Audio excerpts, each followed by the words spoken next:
know it's going to be a good chest session. We got Mr. Jacob Hutton in the house. We like to start off with some flat bench press. Get this going. This is really how we really gauge if we're getting stronger or not. Now, you don't have to start off with flat bench. We've been doing this the last couple weeks. Again, strength progression is important for us. Working off of really 6 reps here, making sure we're going nice and heavy for this first exercise. You know, you need to get stronger in order to get bigger eventually. It's one of those things that a bigger muscle is eventually a stronger muscle because you're able to do more weight in that hypertrophy rep range. But you can see here, working our way up, pyramiding up in weight.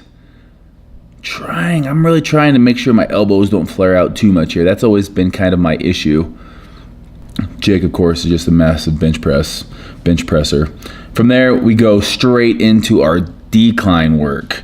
So our decline work, you can see this bench is somewhat at a decline here, just enough to where we're able to do about 8 reps of the same weight we were doing on the flat surface.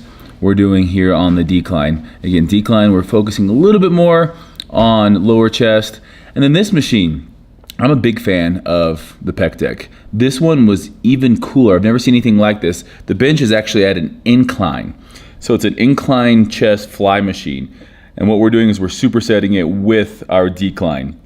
Going nice and heavy on the decline and then going 12 reps or so on the fly. It's just Jake just repping it out. 315, no worries here. Strong triceps.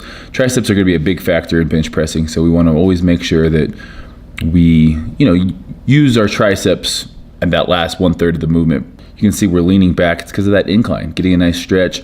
I love pec decks that force your elbows to touch rather than your hands because that really is going to get more chest activation. If you can touch your hands and use a lot more anterior delt, but touching your elbow is always going to activate your chest. Again, we're finishing up here on our decline. We got 3 sets of decline supersetted with the chest fly. This stretch on this machine was just insane. Really cool old school gym here. From our superset, we're going with an incline hammer strength here. So we're shooting for 10 reps on this.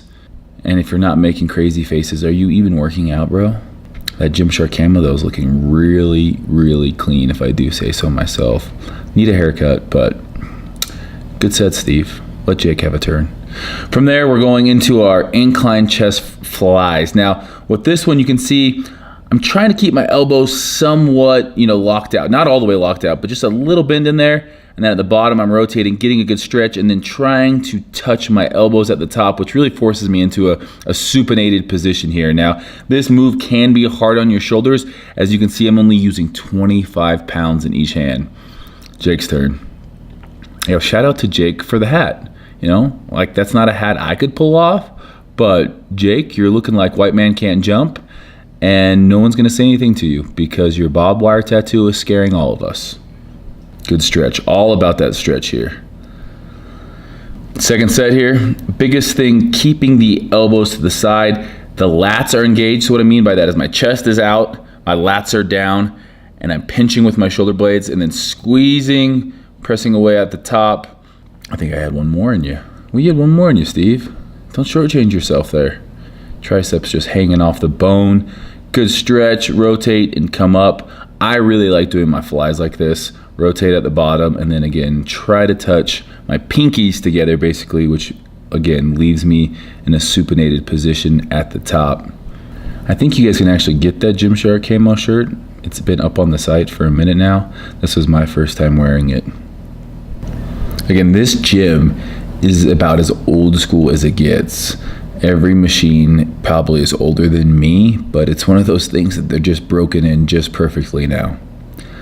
All right, last superset. We're going dips here for chest. You can see I'm not locking out at the top because again, I'm focusing on my chest here, not my tricep. So that I'm going below 90 degrees to get a good stretch, leaning forward, going all the way down, and I'm just going to failure here. So whatever you got, we're pre-exhausting and then going over to our cable fly.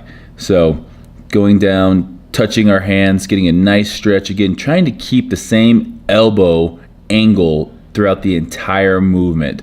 Stretch, contract, same elbow movement.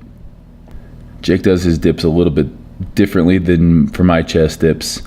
He's getting a little bit more tricep in there as he keeps his body a little bit more upright. I try to bend over a little bit more. But this is a great finishing movement. We're forcing a lot of blood by supersetting these two movements, and you know, a lot of chest volume today. So this is a day that we focus on strength first, and then we're moving into some super high volume, forcing just a ton of blood into the chest on these last two movements, because you're gonna want to leave with a sick pump. You guys know that, I know that, you know.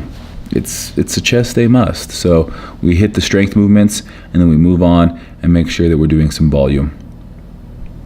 And that's the biggest thing. Get better. Before you come into a workout, hone in on what it is gonna be that day. If you guys wanna see more of this, check out Fitness Culture's website. Also, obviously, I got tons of videos on my channel. Make sure you guys like and subscribe if you haven't. I'm gonna go get a little shake.